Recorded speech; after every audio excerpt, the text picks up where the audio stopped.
ang pag-ibig ng Diyos sa ating puso. Bumubuhos ng pag-ibig ng Diyos sa ating puso. Amen? God loves us so much. Pinahayag niya po yan ng dakilang pag-ibig mula sa kanyang kaluwalhatian. Inabot niya po tayo sapagkat lahat tayo ay nagkasala. Finish niya at tinubad niya ang kanyang pagkayos. Without any controversy, God manifested. Thank you, Lord, for your love, for God so loved the world. To give His only begotten Son. That's why that believe in Him shall not perish, but have life. Brethren, workers, God loves us so much. Hallelujah, praise God. And now to Him who works the wages, and perseverance, character and character hope. Now hope does not disappoint because the love of God has been poured out in our hearts by the Holy Spirit who was given to us. Magpalahit po tayo lahat. Kayo po'y makakaupo.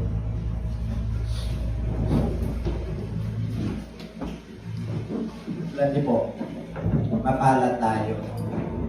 Because we are not a natural man anymore. Di ba po, 1 Corinthians chapter 2 verse 14.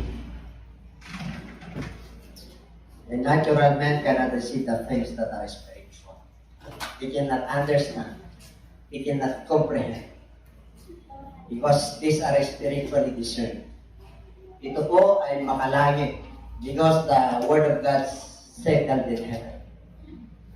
Kaya ang tao na natural, kahit na talagang hasikan mo ng hasikan ang salita ng Diyos, pag hindi pa dumating yung kanyang spiritual enlightenment, wala tayong magawa. Kung ipagtyagaan mo at ipanalangin mo yan. Amen? Sapagkat meron tayong kaagibat na gagawin, we have the responsibility. At tayo po ay anak ng Diyos. Ang sabi ng book of Ezekiel, Son of man, I made you a watchman. Ginawa kitang bantay. So, meron tayong responsibility. Amen? Having been justified by faith, we have peace with God through our Lord Jesus Christ. Pinawalang sala po tayo ng Diyos. Hindi ganun kadali. Madaling sabihin na kawalang sala. Maraming mga mananampalataya na binabasa lang ito. Amen? Pero hindi po, minsan hindi na i-apply at hindi pa na dumating yung panahon, yung pagwawalang sala ng Diyos sa kanila. Kaya yung iba nagpapatuloy pa rin. Nandun pa rin yung kahinaan. Nandun pa rin yung sabihin na po natin na minsan mainit sa paglilingkod, minsan matamlay. Hindi niya napagwawagyan yung kanyang karnal, yung karnal. Did you not know that the pleasure of this world is enmity between God and man? James chapter 4 verse 4. So there are struggles. Habang tayo po ay pumapalawat ang ating pananampalataya, if we want to follow Him, we must take up our cross. We are going to deny ourselves and take up our cross daily and follow Him. So may mga struggles. Amen? So, yung pagwawalang sala sa atin ng Panginoon, isipin po natin ang cross. Amen? Hindi ganun kadali po yung cross, yung buhay na binigay niya, yung pagbaba niya po rito, hindi ganun kadali. Inabot pa ng how many thousand years? Ganon ang plano ng Diyos sa sangkatauhan. Kaya we just, pero pagka tayo po ay pinawalang sala, justified by faith, dahil sa pamagitan ng pananampalataya, pinawalang sala ka. Dahil kay Kristo, nagkaroon tayo ng kapayapaan sa Diyos. Dahil sa kanyang kamatayan, diretso tayo sa Diyos. Dati sa Old Testament, walang nakakadiretso sa Diyos. Ang hinirang niya lang na mga saserdote na mamamahala sa Holy of the Holiest. At pag hindi pa naging karapat-dapat yun, mamamatay pa siya pag nag-aalay siya. That's why in verse 2, sabi niya, through whom also we have access. We have the access by faith. Pag sinabing access, meron na tayong ugnayan dahil sa ating pananampalataya. True faith, yung kanina, tamang pananampalataya. Bakit? May pananampalataya na mali. Because God loves us so much, kahit na mali yung kanilang pananampalataya, dahil sa kanyang kamatayan sa cross, kahit na sila yung humingi sa Diyos-Diyosan ng kagalingan, pinapagaling sila ng Diyos. Ang akala nila yung Diyos-Diyosan na nagpagaling. Pero ang Diyos ang nagpagaling. Dahil sa kanilang pananampalataya. Amen? Bakit? Kasi ginamit nila yung pangalan ni Jesus Christ. Pag ginamit mo ang pangalan ni Jesus Christ, dahil nag-resurrect na siya, nandun na siya sa dati niyang kalagayan, dahil nandun na siya sa kanyang trono, merong visa. There is the we call power in the name of the Lord. If you use the name of the Lord, there's power. Kaya sabi niya, if anyone asks in my name, I will give it to him. Whether you are believer or unbeliever, if you use His name. Ang magkakaiba lang sa Matthew 7:21, and on that day, many shall call unto me, Lord, Lord, Lord, I never knew them. Even the people say to him, oh, we cast out demons, we use your name, we perform miracles in your name. Yet the Lord said to them, I never knew you. Sino kilala niya? Yung mga may tamang pananampalataya. Sabi ko sa katabi ng mga you have access. We have peace with God. Number 2, verse 2, we have the grace. Okay? Kagandaang loob ng Diyos. Hindi ko nagsisindi. Nararanasan po natin ang kagandahan ng Diyos sa ating mga but our personal experiences, kahit na hindi mo masambit yung ginawa mong kasalanan, nagkukonfess ka sa Lord. Kahit na hindi mo na masabi-sabi yung ginawa mo sa mahal mo sa buhay, doon mo matatamasa yung kagandahang loob ng Diyos. Kaya pinawalang sala ka ng Diyos. You are justified. Why? Because of your faith. What is faith? Faith is the substance of the things that are of, and the evidence of the things that are not seen. Mga bagay na hindi mo pa nakikita, pero darating yung panahon na pagkakaroon ng reality. Yun ang faith. Yun ang tinitignan ng Lord sa atin. Na tunay ng mananampalataya. Walang exempted sa ating mga pinagtataanan. Ari karamdaman, kahirapan, emotional stress, hanap buhay, pamilya. Alam na Diyos yan. Pero may access ka na sa Kanya. Sabihin mo siya katabi.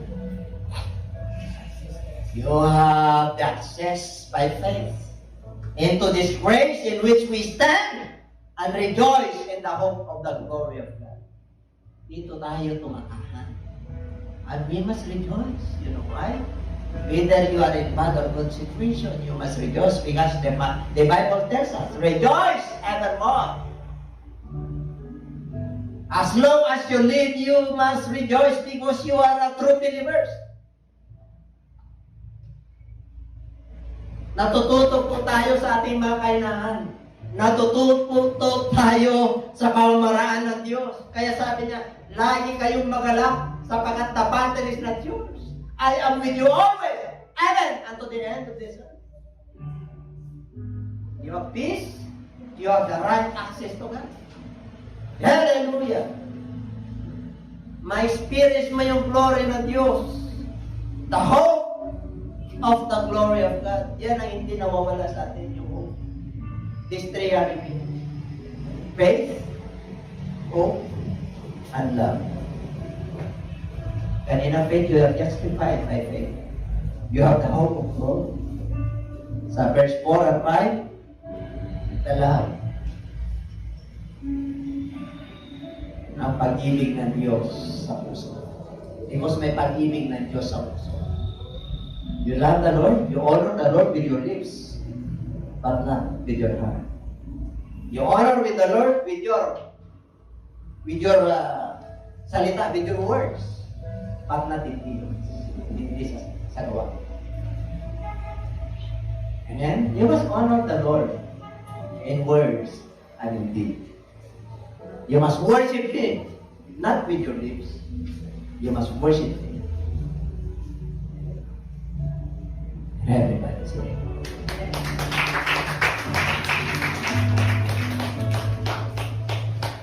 And not only that, but we also glory in tribulation. Okay? Because tribulations produces perseverance. Verse 3. Hindi lang yun. Meron din glory sa tribulation. There is also glory in tribulation. Yung iba, ayaw nila ng problema. No. Doon makikita ang glory ng Lord sa buhay mo. Pag may problema ka, doon ka natututo. Doon ka tumitibay. Doon nagpo-produce ang pagtyaga at pagtibay. Habang yung glory, yung tribulation, yung pasakit, yung hirap, yung tiisin, nakikita ng Lord ang inyong pagtyaga. Nagtitis ka alang-alang kay Kristo. Hindi mo kinokompromise ang iyong pananampalataya. Verse 4. At perseverance, pagtitis, mabuting pagkatao sa character. Pagpapatibay sa King James yan. Tapos kang natuto, nagtiis, namold ka, yung pagkatao mo, dating pangit, gumanda dahil natuto ka sa Diyos. That is the glory of tribulation. Blessing. Tribulation in spite of what? Blessing in spite of tribulation. Ang character, pag minold ka na ng Lord, grabe ang yung pag-asa. Dito na tayo pupunta. Palapakan natin ang ating Panginoon. Okay, 5. Now, hope does not disappoint. Because the love of God has been poured out in our hearts by the Holy Spirit who was given to us. Kung bakit po tayo nagtitiis, kaya natin ang tiis, kahirapan, karamdaman, kahirapan, persecutions, because the love of God has been poured out in our hearts. Bakit? Punong-puno po. Dahil sa banal na Espiritu. Porque maraming mga nabaptize si Jesus. Pero hindi nila makuha yung will ng ating Panginoon. At minsan, nangingibabaw yung kanilang will because of the baptism of the Holy Spirit. You know, the baptizer of the Holy Spirit is the Lord Jesus Christ. And the Lord Jesus Christ knows our hearts. Wala kang may tatago yan kung anong pinagagawa. Only God knows what we are doing. Amen? Kaya, we cannot mock God. Hindi natin pinilukunin. Kaya pag puspos ka ng banal na Espiritu, you are in life. Alam mo yung tinatahak mo, alam mo yung tinalakaran mo, alam mo yung pinagagawa mo. Yan ang perfect. But we are going to perfection. Because the Bible tells us, there is only one perfect, that is God. There is only one good, that is God. We cannot be good without the Lord Jesus Christ. We cannot be good without justification of our faith. Pag hindi tayo pinawalang sala ng Lord, wala tayong access. Hindi natin matatanggap ang Holy Spirit. Pag may dinagagawa po tayo, we cannot heal with the Holy Spirit. Maaaring noon, Pero tumamlay ang iyong pananampalataya. Revelation chapter 3, bring back the first love. Remember where you are fallen.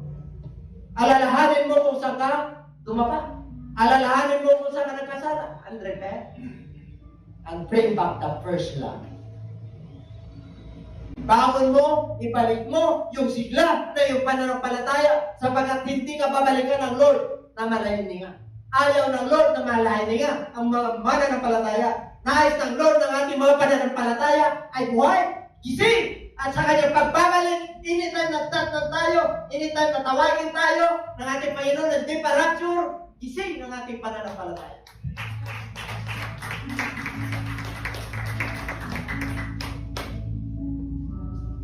Nagkasala tayo lahat, wala mabuti rin. Kahit na maganda, may talent ka, no, we are all justified by Him. Through Jesus Christ. Naging karapat-dapat lang po tayo. Wala matalino rito, walang mayaman. Pagdating sa spiritual, we are all equal. Maaari, sa mundong ito, we are not equal. Iba-iba ang ating ama. Kasi iba-iba ang ating ama. Pero in spiritual, there is only one Father. Amen? Pero pag naging mananampalataya ka, maabot mo na yung mga makasalanan, maabot mo na yung managusi sa iyo, maabot mo na yung mga hindi nakakaunawa sa iyo. You know why? Because of the Holy Spirit. Because you are justified by faith, because we have the access to God, we have the peace of God, we have the glory, hope of glory, and we have the glory of tribulations. Doon tayo na. Ano, puno-puno po tayo ng Banal Spirit. Hallelujah. Kaya tayo ba nakakapagpag? Sabi ko sa katabi, tinagpala ka. Sa Romans 3:21-20, ano na tayo? Ngunit kayo nahayag na kung paano ginagawa matuwid ang Diyos ng tao. Ito hindi sa pamagitan ng kautusan, bagamat ang kautusan at ang propeta ng pamatutunan. Ginagawa matuwid ng Diyos ang lahat sa pamagitan ng pananampalataya kay Yesu Kristo. Walang pagkakaiba ang mga tao sapagkat ang lahat ay nagkasala at walang sino man nakakapot sa kaluwalhatian. At ang ating gagawin ay ipahayag at ganapin. Diba? Good news, gospel. Matthew 28:19. Pinayayaan ka na ng Diyos, you are enlightened, we are blind before, because of this prince of this world. Satan blinded our spiritual para hindi natin maabot at matanaw yung gospel ng ating Panginoon. But because of the mercy of the Lord, we are justified by faith. Kaya maliwanag na po. John chapter 1 verse 12. As many as believe in, to them gave power or right to become the sons of God or children of God. Dahil sa iyong pananalig, binigyan ka ng karapatan na maging anak. Anak ka na ba ng Diyos? Born again and born of God is different.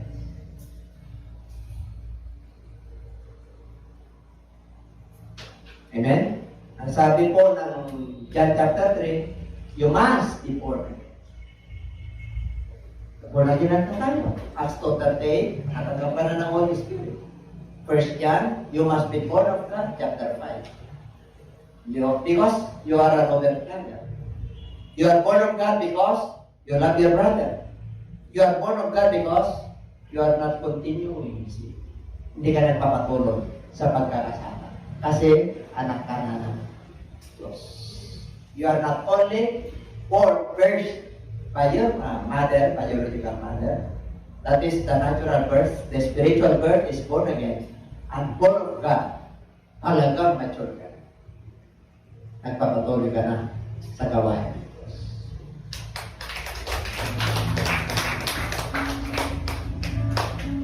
Hallelujah, praise God. Ang mamuhay ayon sa spiritual, sa pangunguna ng banal na Espiritu mula sa Panginoong Hesus. Ang namumuhay ayon sa hilig ng laman ay walang pinahalagan kundi ang mga bagay na ukol sa laman. Ngunit ang mga namumuhay ayon sa Espiritu ay nagpapahalaga sa mga bagay na espiritual. Ang pagsunod sa hilig ng laman ay naghahatid sa kamatayan. Ngunit ang pagsunod sa Espiritu ay nagdudulot ng buhay at kapayapaan. Kaya nga, kapag itinutuon ng tao ang kanyang pag-isip sa mga hilig ng laman, siya ay nagiging kaaway ng Diyos sapagkat hindi siya nagpapasakop sa batas ng Diyos at sadyang hindi niya ito magagawa. At ang nabubuhay ayon sa hilig ng laman ay hindi maaaring kalugtan ng Diyos. Gusto mo kalugtan ng Diyos?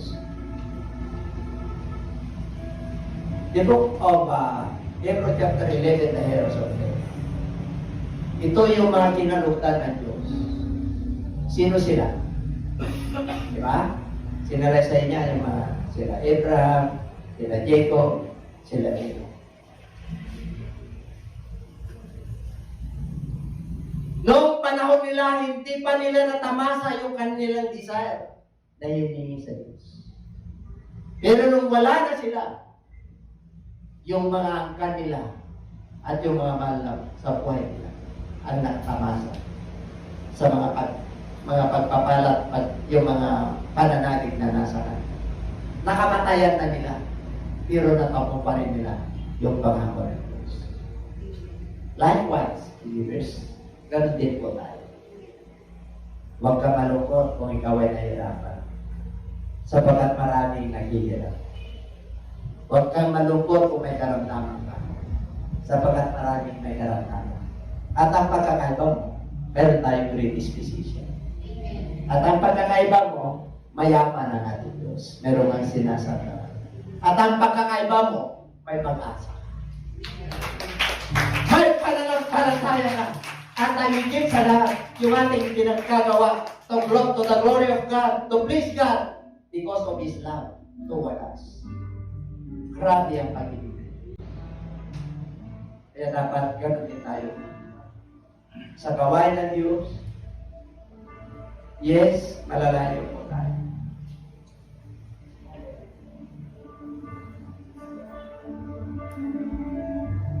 We cannot honor God in our lives. Yes, sometimes we feel the presence of God. Pero maalala ito sa atin. Alam ng Lord yung pagtitis natin. Alam ng Lord na malayo po tayo. Alam ng Lord na pagod po tayo. Pero pag nakikita ng Lord yung pagsasakripisyo mo at nakikita niya na natutuwa ka sa paglilingkod mo sa hindi ka nagpo-complete, hindi ka nagtuloy. Nalulungod ang Diyos eh. Hallelujah. Amen? Saan tayo maglingkod sa Lord? Kasi narinig ng Lord yung ating pabuo. So, gusto mo na yung ahing mo ay tumatagos sa trono ng Diyos. Kaya Lord, nakikita mo po. May mga pumipigil sa akin. May mga dapat pong gawin. Pero hindi ko kaya doon. Pero sige, mahala ka na lang. Pero unahin. Because that is the foremost of the greatest command. You must love Him with all your heart, with all your soul, with all your strength, and with all your... That is the foremost of the greatest command. Amen? So, wala tayong may dadahilan because there are crowds of witnesses of the Lord. The book of Hebrews chapter 12. The things that snares us, you must lay aside. And you must continue forwarding. Kailangan, I press toward the mark of God. I press toward the mark of the prize of the high calling of God. There is a price. Amen. There is a sacrifices. Hallelujah. Mamimili. Always remember in the book of Matthew chapter 25, there are 10 virgins.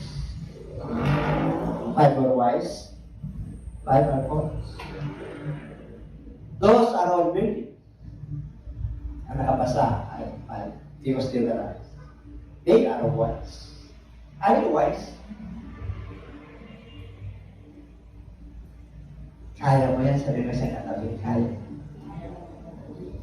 Meron tayo lahat pinagdadaanan. Nakikita ng Lord yan. Si Apostol Pablo, nung dinala yung kanyang kaluluwa ng Lord sa ilang layer ng kalangitan, he cannot express how amazing, how wonderful heaven is. Siguro mapapakita ng Lord sa atin yan. Sana hindi na ako nagatubilyan ng patumpik-tumpik pa. Kakaya, di ba? Grabe pag-ibig. John chapter 14. If you believe in God, you must also believe in me. Sabi na yun, Jesus Christ 2,000 years ago sa mga kanyang mga lakas. Because I'm going to prepare a place. I'm going to prepare a mansion for you. Yes, dito po wala tayo, naghirap po tayo. Yung ating mga buhay tama-tama. But God has prepared a mansion for us. Sabi niya, I will come again and take you up, and where I am, there you will be also. Kukunin ko kayo. At kung saan ako naroon, doon din kayo. Pagpanahin kayo.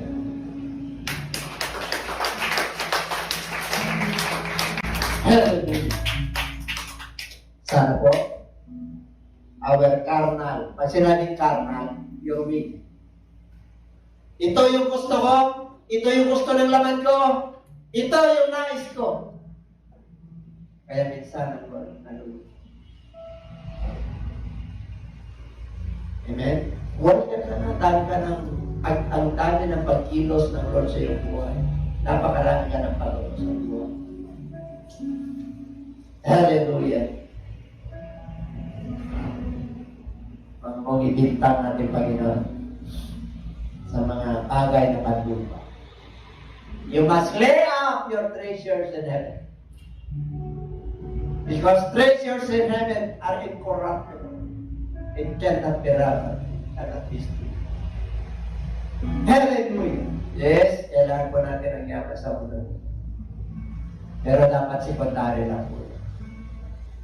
You must love God above all.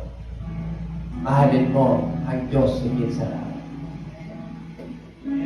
Hallelujah. Pagdating sa spiritual, share natin. Dito, palansin mo. Titingnan mo kung anong katwiran ng Diyos, hindi yung katwiran. If you want to be blessed by the Lord, 6:33 ng pupuntan. Tatapwat, pag-aray ka muna ng Diyos. At ang kanyang katwiran. At ang lahat ng ito ay daragdag sa iyo.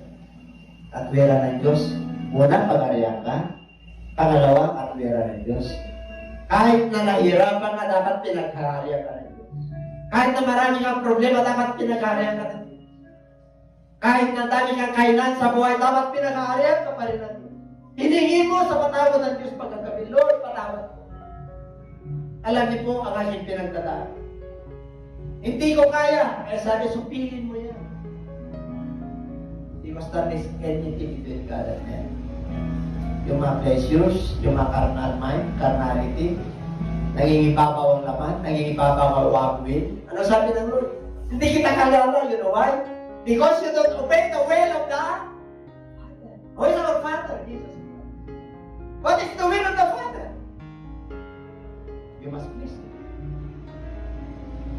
Lord, increase our faith, O God.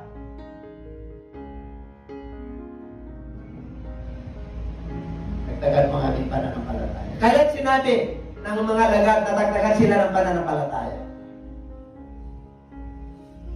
Dahil sa pagpapatawad na nagkasama sa kanila.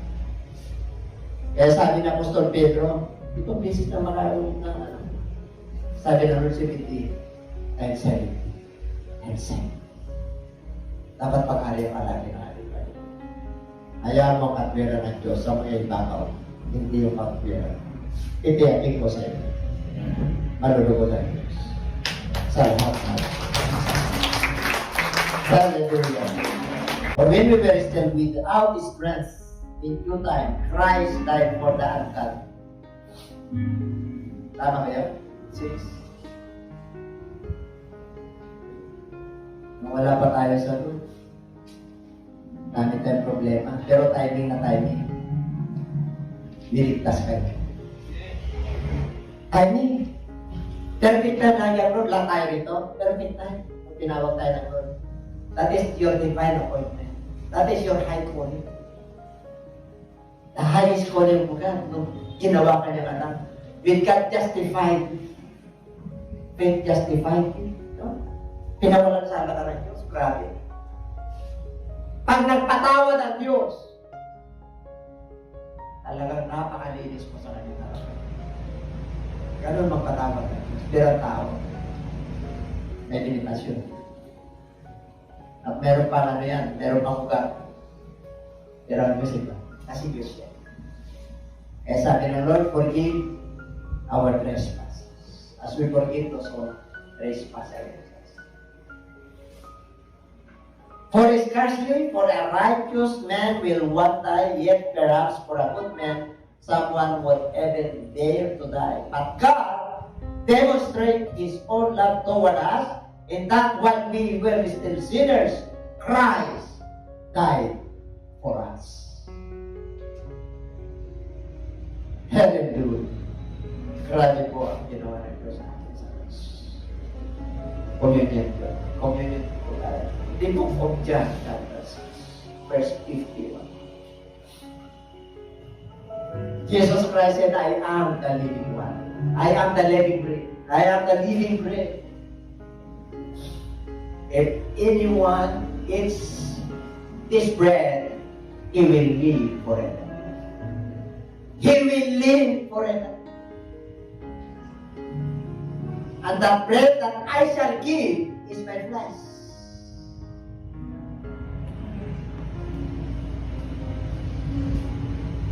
Which I shall give for life to this world. Bumaba po siya magkaroon ng buhay ng mundo ito. Hindi lang yung buhay natin na individual. Yung buhay ng lahat ng nilalang, maging hayop, maging disyerto, pinaganda ng Diyos nung bumaba ang ating Panginoon. Nagkaroon lahat ng buhay. Dati, kagubatan. Dati napakarami. Ngayon, ang ganda na. Puro high-tech na. Dati disyerto, tinatamnan na ng mga vines, mga ubas, mga gulay.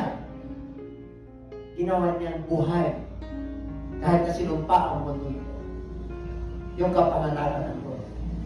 Nabuhay at nagkaroon ng pag-asa ng lahat ng ilan. Hallelujah!